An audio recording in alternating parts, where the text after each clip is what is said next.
Hello everyone, welcome to the second talk of the Faenza Prize. We have the pleasure today of having with us Hyeyoung Cho, one of the jurors of this edition. As you know, she is very well known in the Artistic and the Ceramic Award. She is chairperson of the Korea Association of Art and Design. She serves as a commissioner for the Loewe Foundation Craft Prize for Korea, as well as she is in the expert panel. So she is very fond of ceramic world, and we give her the floor to this second talk. Thank you for your participation, and have enjoyed this new program of talk. Thank you, Claudia, for the introduction. I'm so honored to be part of this year's jury for the Faenza competition. It's been great. We've had some 1,300 applicants, and I think we have chosen some amazing works. Among them, we have 6 artists. We have from Mirco Denicolò to Jennifer McCurdy, Sophie Giet, and Sapana Gandharb, and Martin Smith. And we have Hsu Chiau Chi, who is not present because of language difficulties, but will be showing a video. So each of the artists will talk for 10 minutes, and then later on we will have a question and answer. Now I would like to introduce you, without further ado, to Mirco Denicolò. He will give a talk on his work. His work is most poetic and narrative and very beautiful. Okay, so thank you.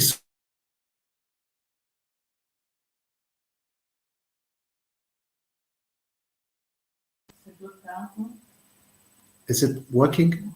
Now, yeah. Okay, thank you. So I would like to start my presentation with a ceramic animation video that is part of my work. If possible, to show it, please. Piano, piano, piano.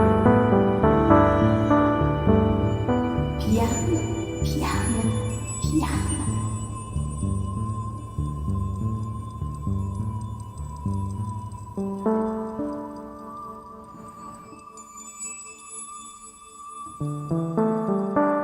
Un pezzo di vetro.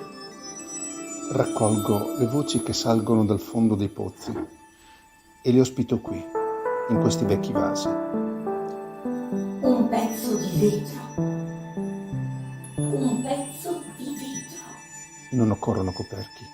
Qua da me si trovano bene. Tanto sonno. Acqua salata. Chiudi la porta. Nastro rosso. So, thank you.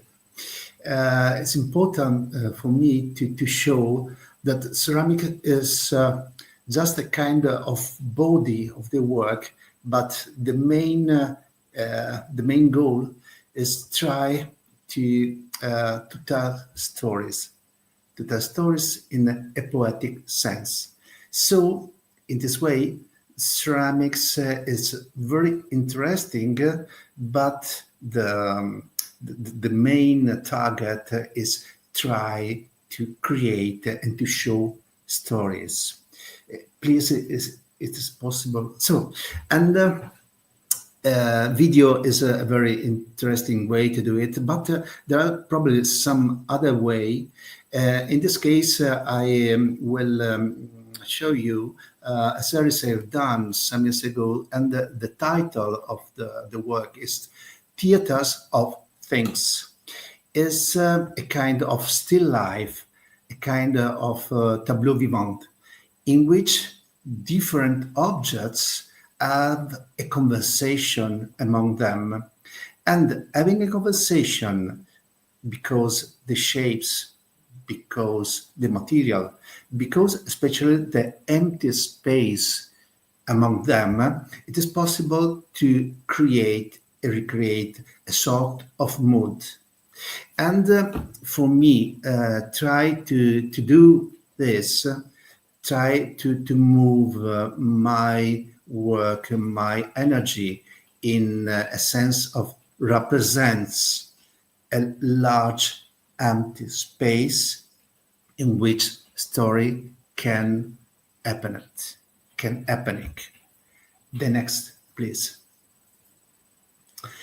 I love this work because from the box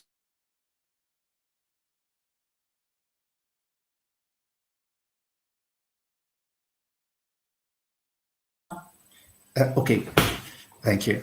I love to show you a step I have done from a box, from a theater to a wall. Working on a wall, hanging pieces in a wall is interesting because there is no border, there's no limits. The side can move from an object to another. In this case, I use the flower, I steal the flower by an important artist, and I'm trying to suggest that they can grow, but something is happening on the ground, deep. And the flower is results, I don't know. The flower is the possibility of what is happening in the ground, in the first object, or the suggestion of the ground in the next object. And also, in this time, a conversation. The next, please. And here we have the piece, the work I have prepared for the competition, and the title is really important. In Latin is De Profundis. That is a prayer. In English is from the deep. And that's why, because is in this case, it was in this case important to call about a pain, a suffering for a loss of a person. So in this case, art can help to reflect of the process of the missing. The next, please. And beginning from a very tall table, and with the representation of characters of a man upside down with no possibility, no action, is a kind of depicting of no action. Why? Because sometimes there are no possibility, no option. The next. The second part of this work is sort of fabric, sort of scrolls, or I don't know, something moved because of the wind. Something that belongs probably much more to the spirit than to material.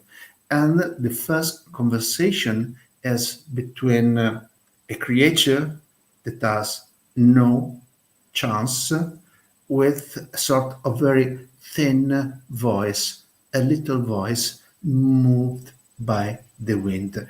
And these two parts move and realize the third element, please. And the third element is a flower. Is the most concrete, the most real object, because it is designing the ground, it designed the limit of the space. The truth is, I'm not aware why this job is well working, but I was aware that I needed of something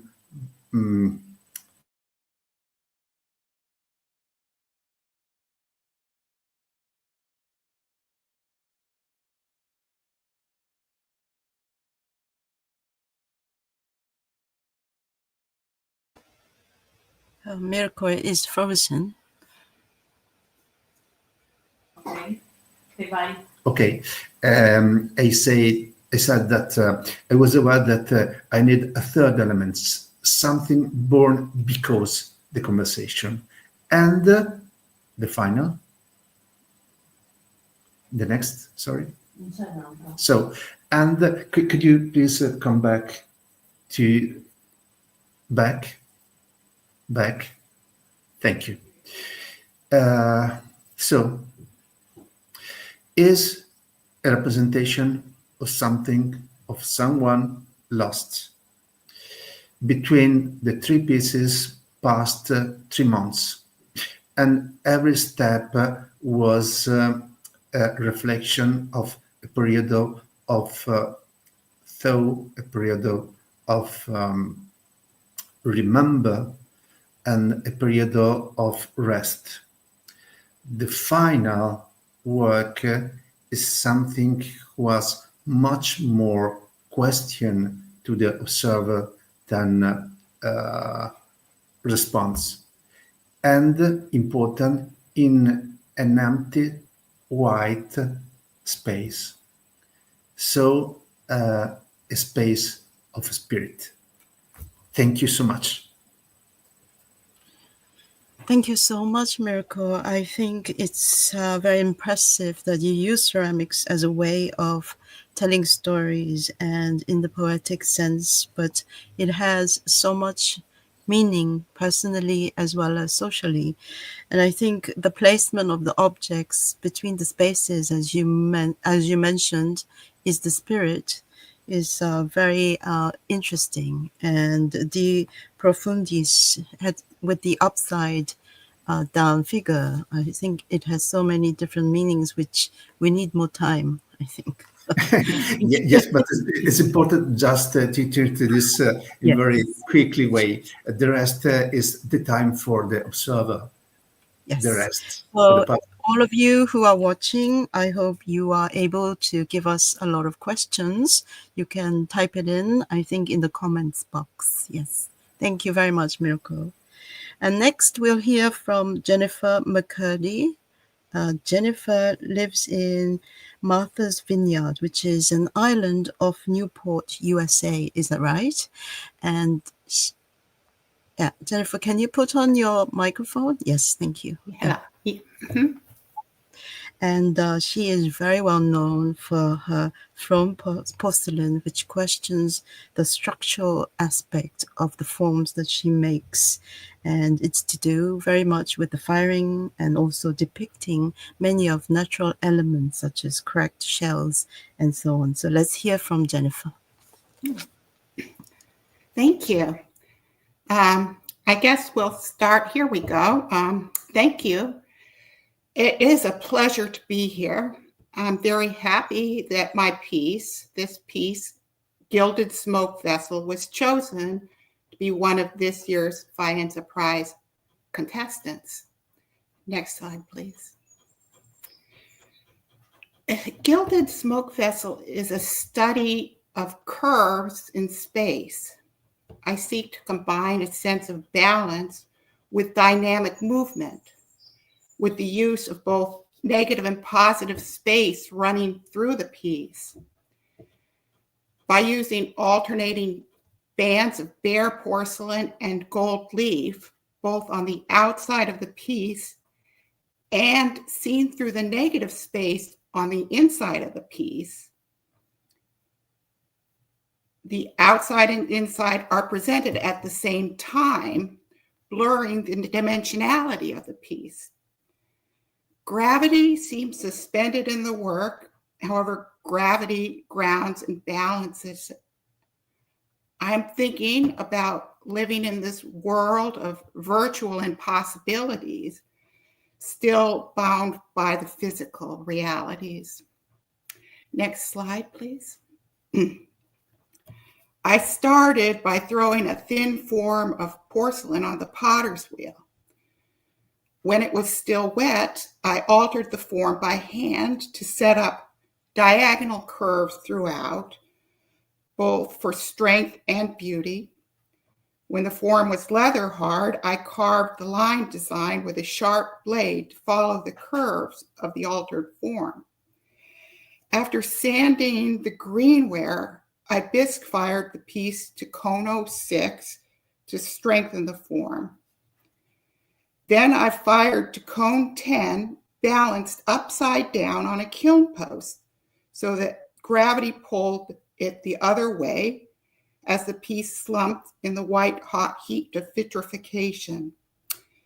And the last consideration was gilding the piece in the traditional manner to add illumination and contrast to the bare porcelain. Next slide, please.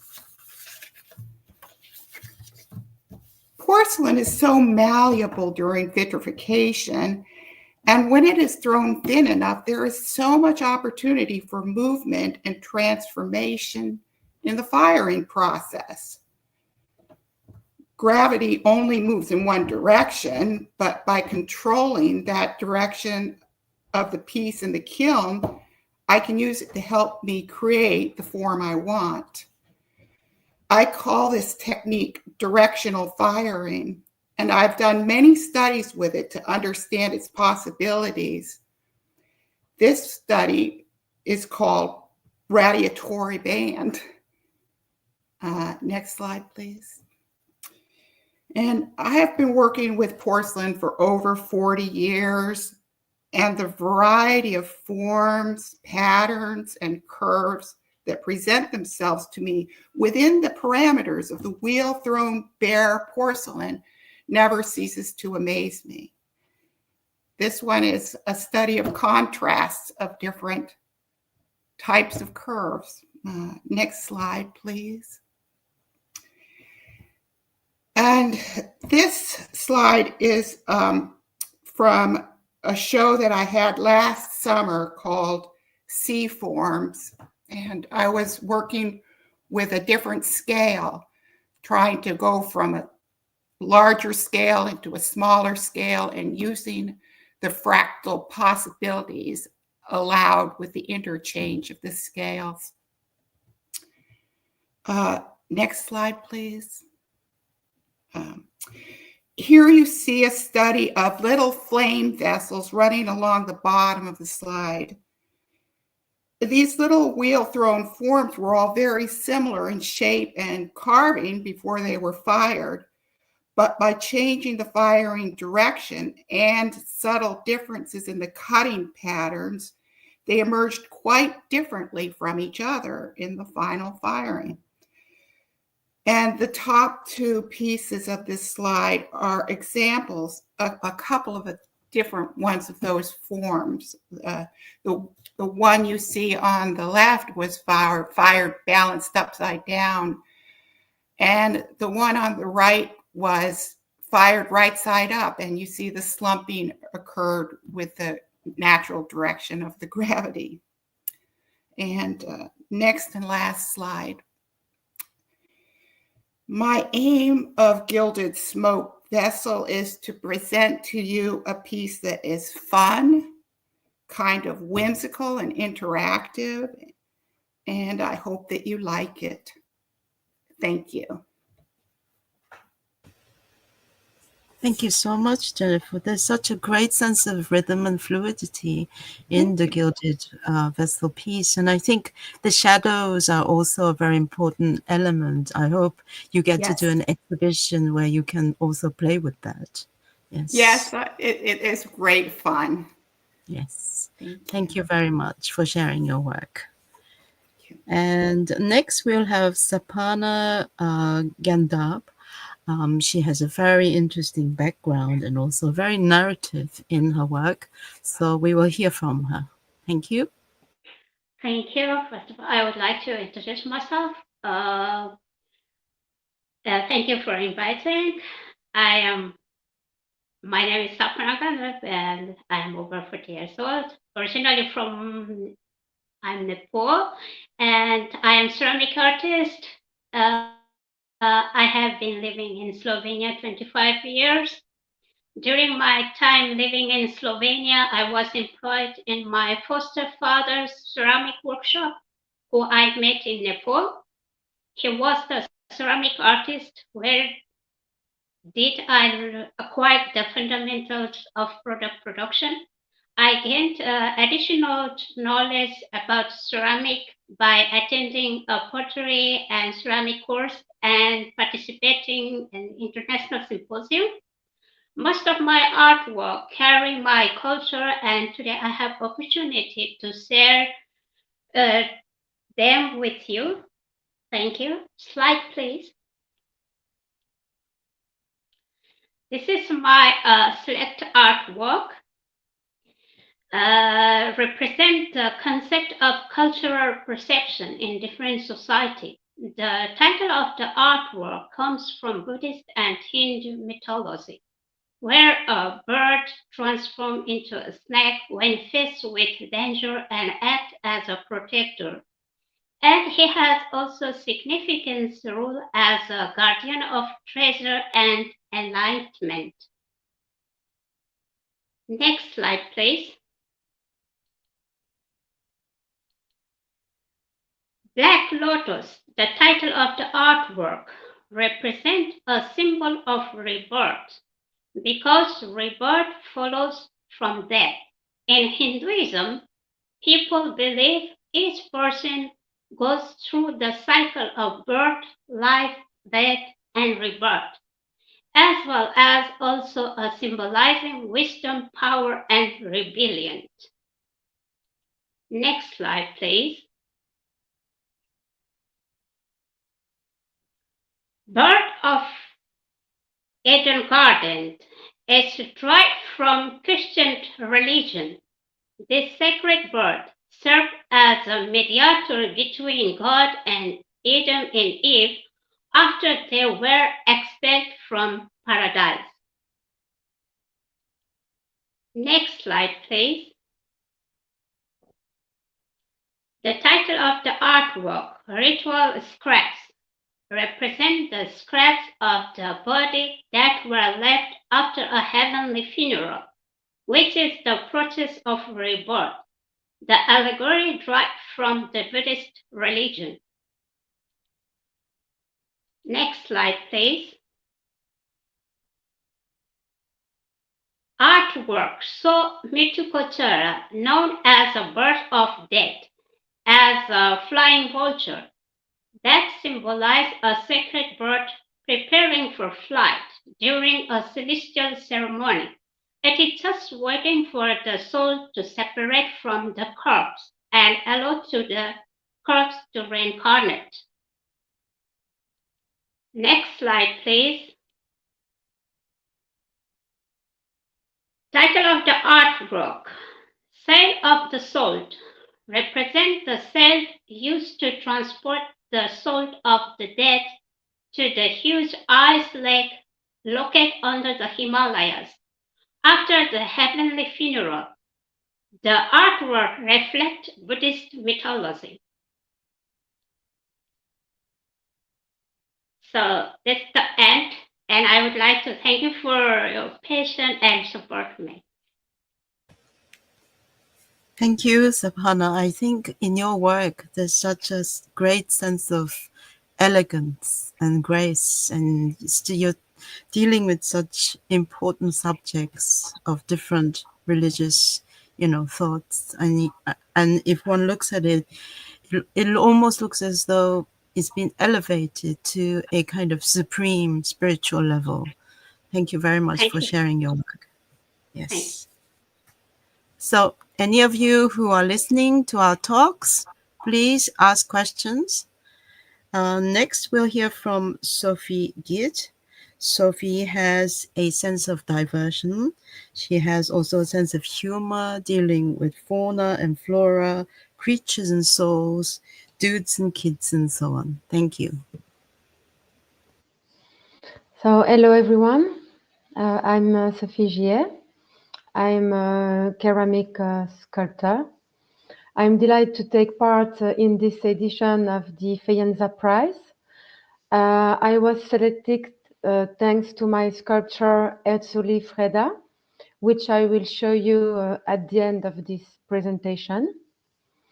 Since I'm introducing myself, I might as well do so with this first sculpture. My name is Blonde, a self-portrait I created in 2021. I discovered the clay as a teenager, and I naturally gravitated towards figurative sculpture. Through my work, I like to explore the human condition through anthropomorphic forms. If you paid attention to the title of this piece, you'll understand that I enjoy pairing my work with words. I use references from pop culture and language as a playful way to create connection between the forms I bring to life and the meaning I want to convey. My inspiration comes from title and lyrics, song, idiomatic expressions, historical events, and current affairs. Next slide, please. Beneath their playful, tender, or sometimes aggressive appearance, some of my sculptures carry profound messages about contemporary struggles. The sculpture you see here was created in 2022 in response to Russia's invasion of Ukraine. It is an allegory of war. The lower part, shaped like a pipeline, personifies Putin, while the upper part symbolizes the suffering inflicted on the people. You can see death represented by weapons, the loss of home symbolized by essential survival items, and anxiety embodied by substances to soothe it. Next slide, please. Some of my works are purely sculptural, while others also serve functional purposes. I believe that every object can be elevated to the status of art, and in my approach, serve as vessels for political messages. My sculpture reflects human fragility, but also pay tribute to the beauty of life. Some of them celebrate love and the importance of human connections. This is the case with this ceramic wall lamp. The figures are joyfully interconnected, forming a wheel, a symbol of the cycles of life. Next, please. Our relationship with the environment is a recurring theme in my work, explored, for example, through the three sculptures represented here.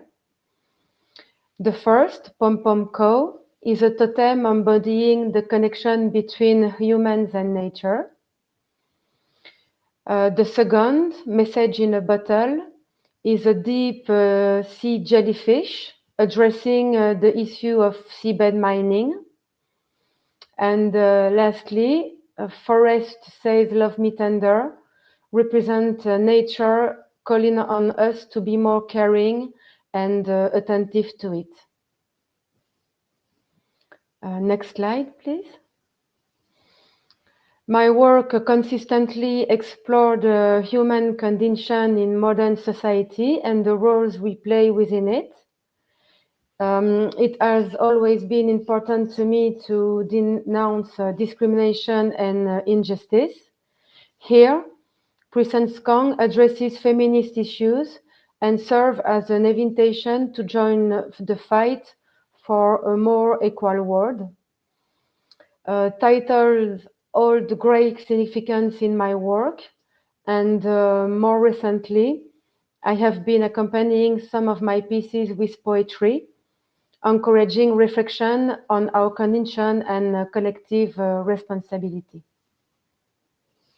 Next slide, please. This is Herzuli Frida, an emblematic figure of Haitian Vodou. This piece will be so presented at the exhibition. This is a talisman, a board with amber beads as an offering. I created it to celebrate beauty and spirituality. The sculpture stands 1.40 meters tall. It is made entirely of stoneware. It is fired in a gas kiln in an oxidizing atmosphere at 1220 degrees. And each bean was sewn onto easily with a nylon thread after firing. The piece honors the resilience of women born from colonial wounds, and accompanied by the incantatory poem, it becomes a vessel for a call to love and gentleness. It embodies the need for hope, peace, and comfort in the face of contemporary divisions and the violence of the world. I hope this artwork will move you, and that if you have the chance to see it in person, you will feel the intention I put into it.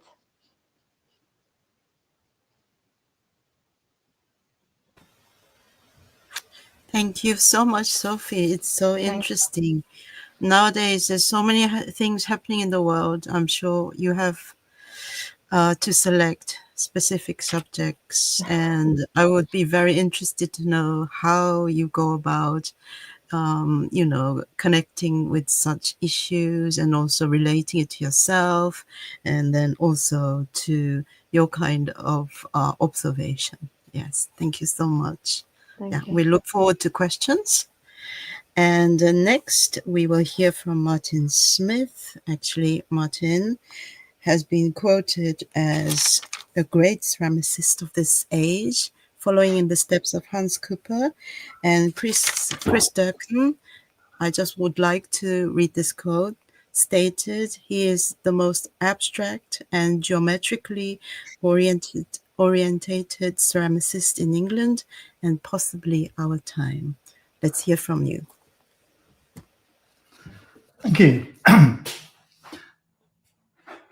Right. I'm just going to start with the piece that's been selected for the exhibition this year. This is a piece called Duet. It's a wall-mounted piece. It's 605 millimeters across, 2 elements. It's made of a yellow firing clay with a lot of sawdust and so on mixed with it, which on firing all burns out. The surfaces have been ground and polished to a very smooth surface. The internal face is coated with gold leaf, and in the back of the piece are 2 decal prints, which I don't think are particularly clear, unfortunately, on this system.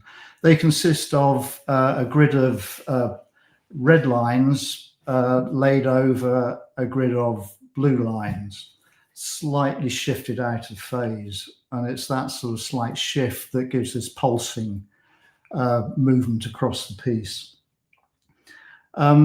It's very much an interference pattern. And I think what's been driving the work, and I'm focusing very much on work from this series of which this is a part, are very much to do with interference.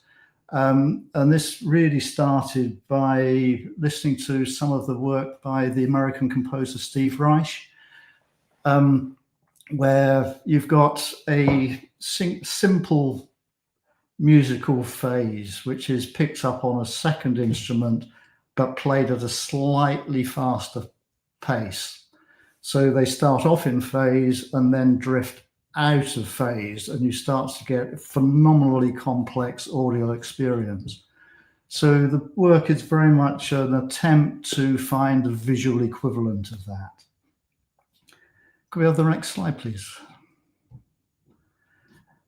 This is another piece from the same body of work. I tend to work very much in series. So the pieces here are from this series, which was formed part of my last exhibition in London, entitled Poetics of Geometry.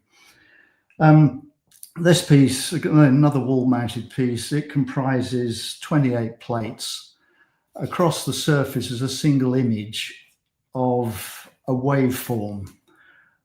And it's picking up on some of these notions of Steve Reich's music, where the waveform moves in and out of phase. So at parts, it's a very simple movement. At other parts, it becomes much, much more complex. Being able to undertake this became possible really from a lot of work research work I did in the use of digital print for ceramics. Go to the next slide, please. Completely different, but I undertook a big research project about 8 years ago, looking at the potential of digital print, which isn't a new process. It's been around for 20 odd years. There's a sort of bureau industry set up where you can send a file off, they'll send you a transfer back, and most of the time you're vaguely disappointed with the result. Myself and a colleague, Steve Brown, tried to get into the technology to understand what was going wrong and find ways around problems or address problems and try and overcome them.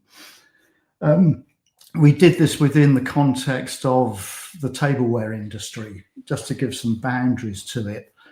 And what we came up with was ways of getting really deep saturated color, something which the process hadn't really offered before.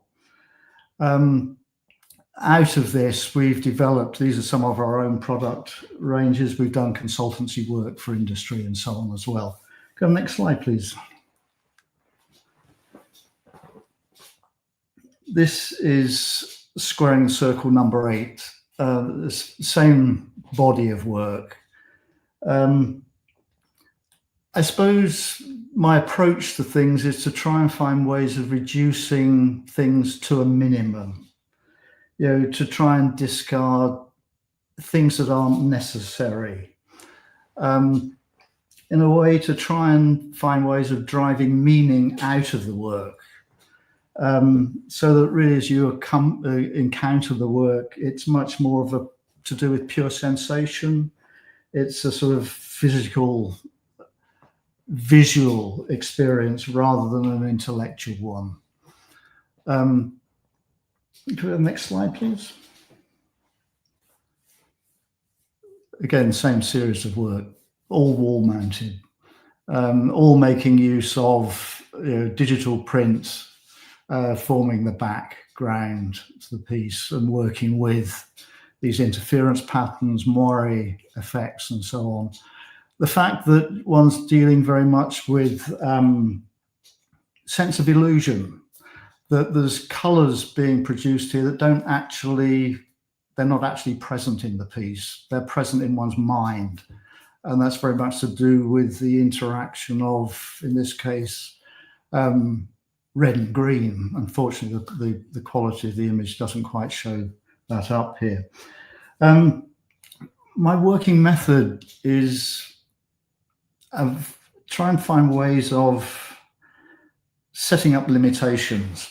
I can't do anything if I don't have clear boundaries. So there's very much in the early stages of the process of playing, trying to sort of plan out what the actual limitations are that I'm working with. The use of ceramic is key. It's the material I've always used. These are not about really exploiting its plastic nature, but I think for me, ceramic it's much more as a material that undergoes a whole series of fundamental changes. You can use it as a liquid, as a slip, you can use it as plastic mud, you can carve it in a leather hard state, you can fire it, and then given the right tools and machinery, you can then continue to work it by cutting and grinding and polishing it. I make a lot of use of molds for pressing. So a lot of the time it's easier, more direct to work with another material other than the clay, make a mold from it, and then start to transfer that into ceramic. through, as we all know, ceramic never stays stationary. Straight lines always distort, flat surfaces always move, but by cutting and grinding, one can re-establish the sense of order that I'm after. Next slide, please.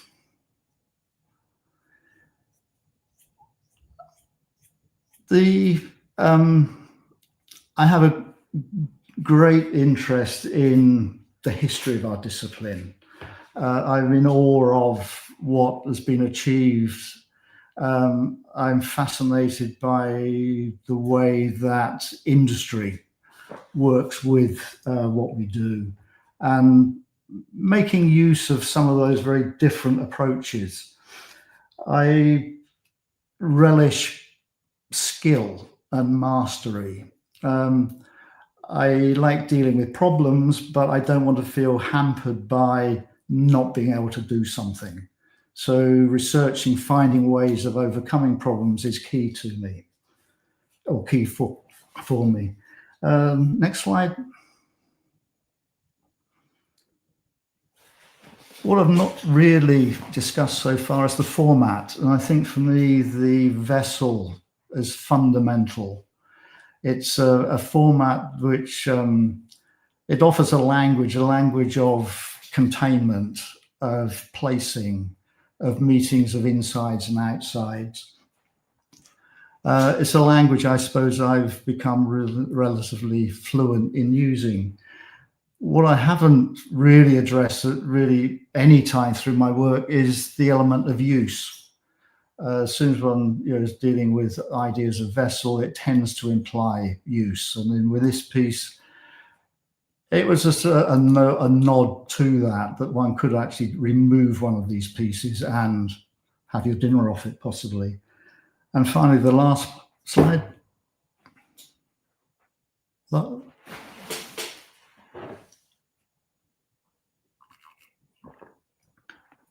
Which is another plate piece. In this case, it's 36 plates, again with a single image running across the whole piece. So you can actually follow a line right from one side to another.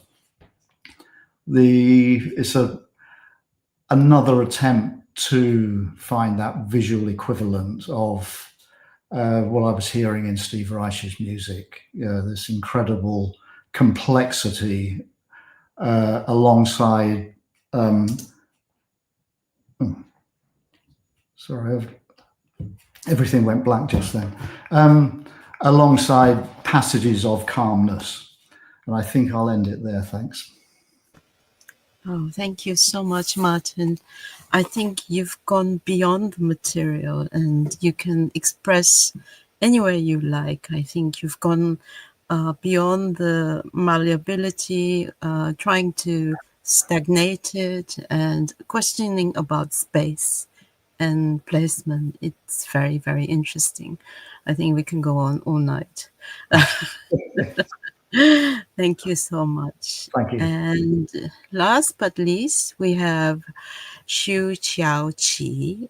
Because of the language difficulty, we have been asked to present in English and English only. The artist has videoed her talk. So let's hear from the artist. 我的作品里面使用了大量的老鼠，那我想老鼠它被视为危害环境跟人体健康的一种生物，所以一般大众对于老鼠的感受通常是比较负面的。那在我的作品里面，老鼠代表的是心理状况，老鼠的数量跟排列方式形成一种他人无法介入的状态。那作品想要阐述的理念是，当心理层面出现的是恐惧、焦虑或者是其他负面情感时，在无法依靠外在资源解决情绪问题的时候，我们可以依靠的是自我的调适跟克服。那作品想要强调的是自我调节能力的重要。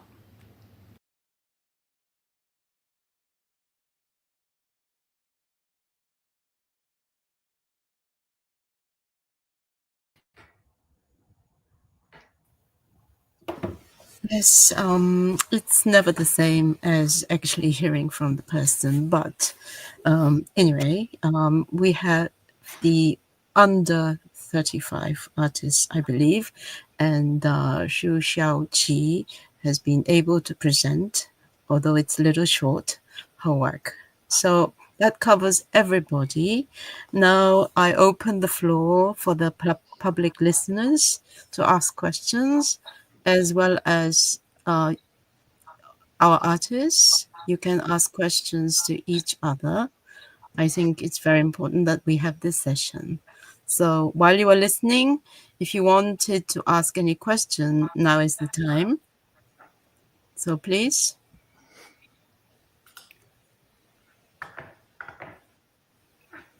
Any of you? I think these were just great interviews, and I really enjoyed watching and seeing all of your work and how you presented it, and look forward to getting to know you all again in the future. It's great. Thanks. Yeah. Sophie, do you want to ask any questions? No, I was thinking that it's difficult to speak in another language than mine. Well, so, yeah. It is difficult, but you've done very well today. I know your work's all different, but I do some similarity in the approach. While your subject matter is very different, I think Martin and Sapana, I think you have kind of mastered the material to elevate it into something else. And it's almost like it can be some other material.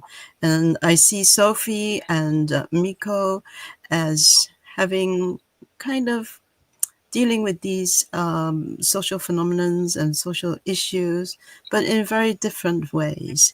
And Jennifer, I think, has her own kind of language with the fluidity, the rhythm, and also interpreting porcelain, which is a very difficult material. Right? Didn't you see all these kind of elements that cross over and also reflect and also, reflect on your characteristics? Because, I mean, clay is such a versatile material. It can be molded into anything. It can also mimic other materials, from metal to wood, so to fabric in such cases.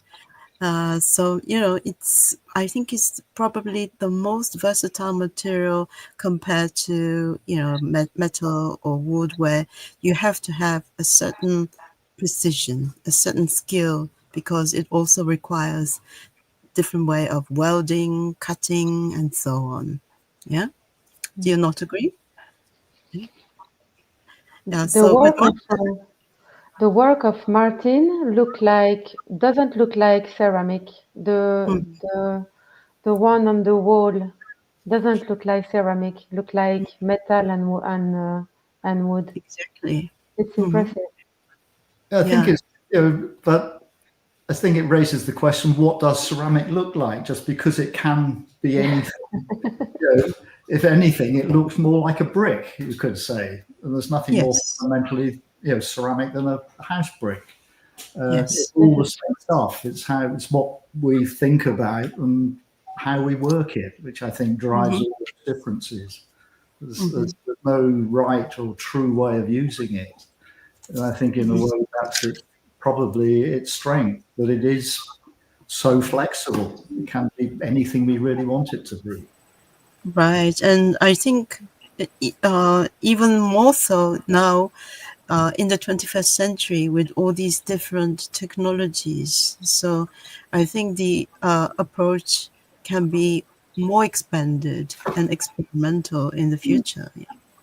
And are you planning to continue pursuing this digitalization?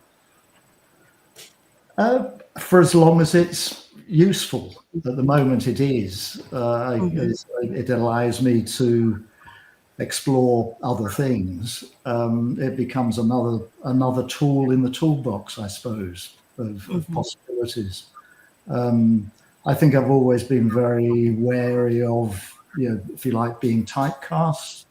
That I think it's important that one's thinking continues to develop, and as that does, other approaches will become required.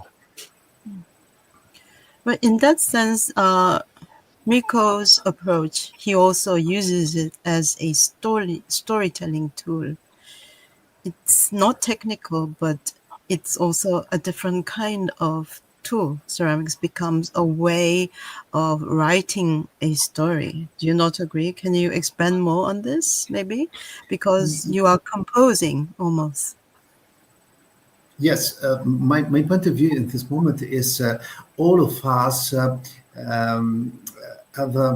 to grow in a very big and important skill in our job, but from certain point going on, we just see what is the center of the expression of the art in one word, and this is interesting because we need to be a very good ceramists. Everybody are, but after that we are free enough to move in other direction. And the direction, I think, is something where it's a relation with our culture, our environment. I used to work in factories, and at the moment I am a teacher in a design school, and all of this, not just suggestion, but kind of fire we are living every day, push us to in a state in which art is the center.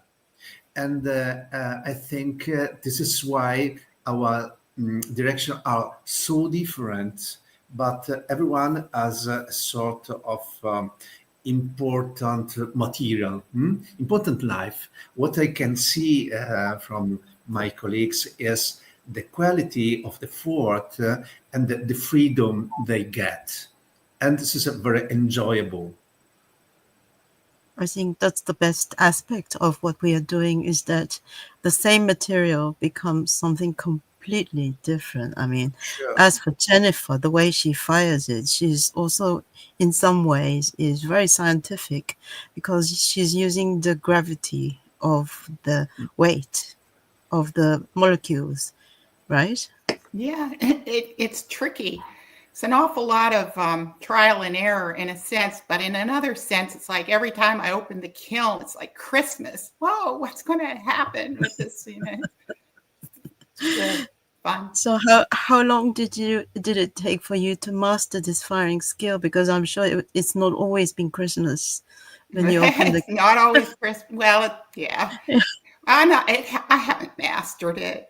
I don't think I'll ever master it. It's a fun thing to chase, and it is a kind of element of the language that I speak. It gives me a certain control over forms that are obvious in some of them, but others aren't as obvious, and yet they're still fired with a different direction, and the changes become more subtle.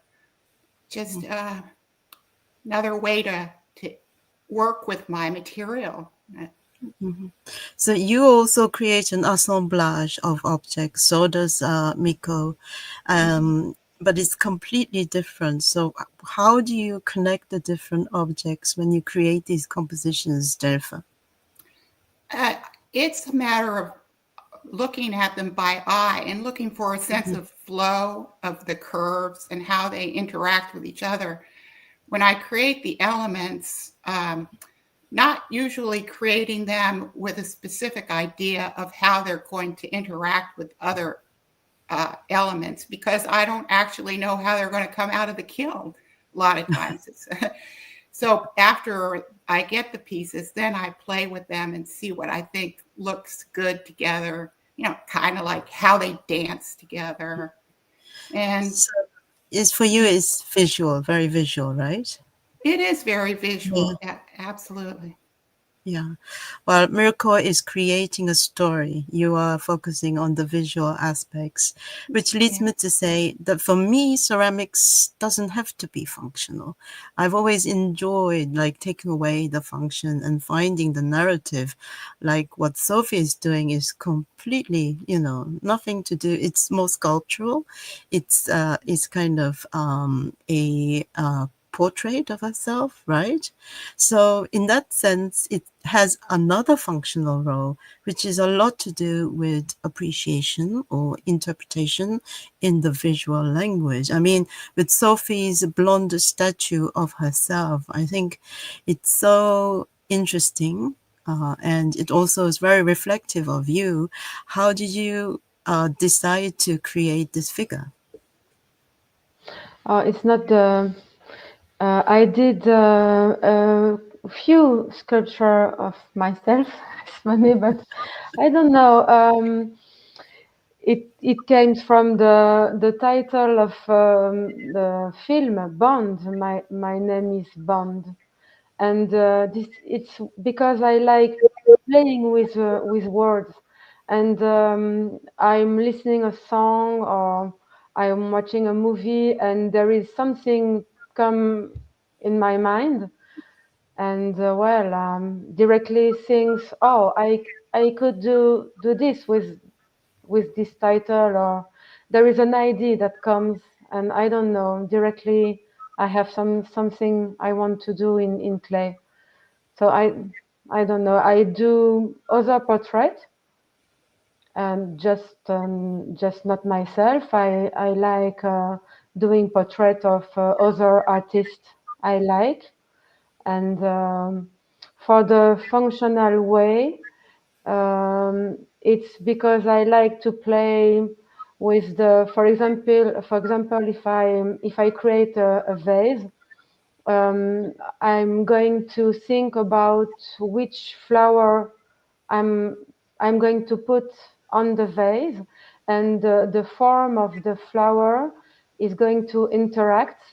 And usually I play with words, and I found a title that is going well with the all of it. It's like a game for me. Mm-hmm. That's a lot of fun at the same time. The hardest thing is to make yourself. I don't know. Many years ago, I was sculpting a more realistic figure of a woman, and many people told me, "Oh, it's funny because it's always look at you." I think when you sculpt realistic figure, you always put something from you in the face, or maybe It's true. It's very true. Yeah. It's always going to be you. Yeah. So let's go on to Sapana. You have many kind of religious connotations to your pieces, but without the explanation, one can just look at it as a sculpture. So how do you feel about that? Because it's almost perfectly made. The elegance and also the poise, and also sometimes it's very sharp looking. Thank you so much for explaining. Yes, actually, when I'm forming, I always focus how to achieve a very the perfect line of surface. This is my focus when I'm forming, and most of clay I use like a shumut, it's like a stoneware, and most of white and black. This combination is for me is uh, very convenient, and also I combine with gold, and it's make more elegant. And always my work carry my culture, and because it's very important for me, because not lots of Nepalese people who work ceramic like artwork. Yes. And most of they are fine art. they are, but not ceramic artists. And so also in Nepal, most of people will make for daily life use functional ceramic. Yes. And Yes. It's I would like to, yeah, and I would like to make my own version. How do I show in the world my cultures? And I would like to keep and save my heritage. And I always work more spiritual sculpture, and it's make me very proud, and I'm very satisfied with my work, and I would like to shaping and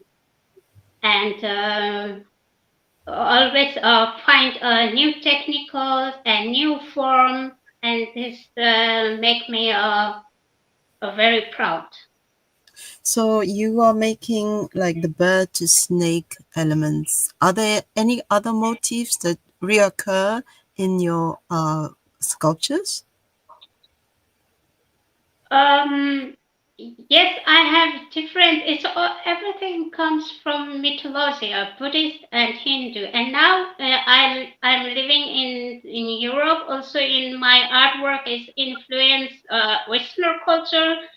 Before I saw this, the bird of Eden Garden. This is from the Christian religion, and I would like to.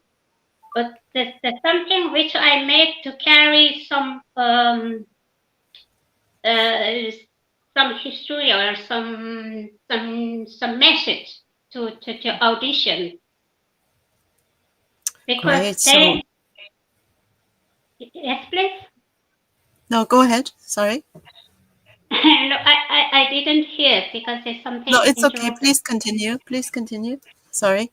So I would like to my work to carry some message and to introduce themselves.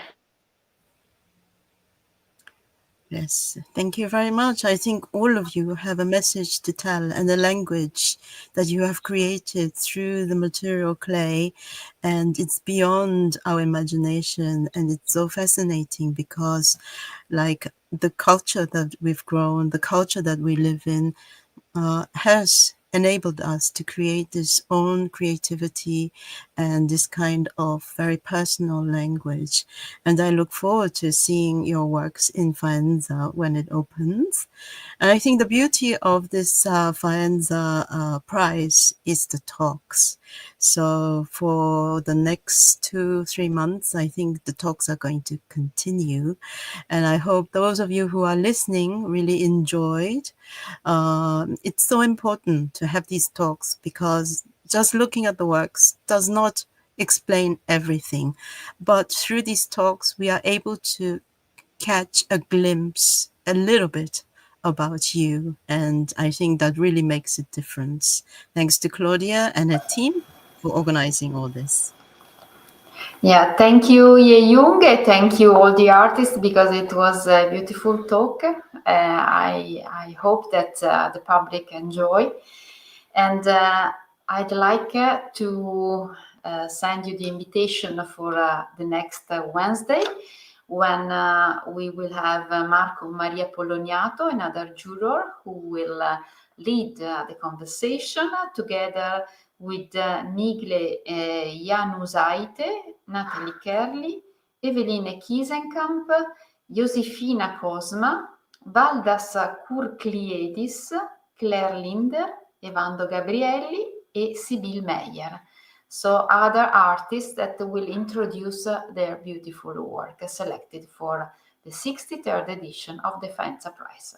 So thank you all, and I hope you enjoyed. Thank you. Congratulations.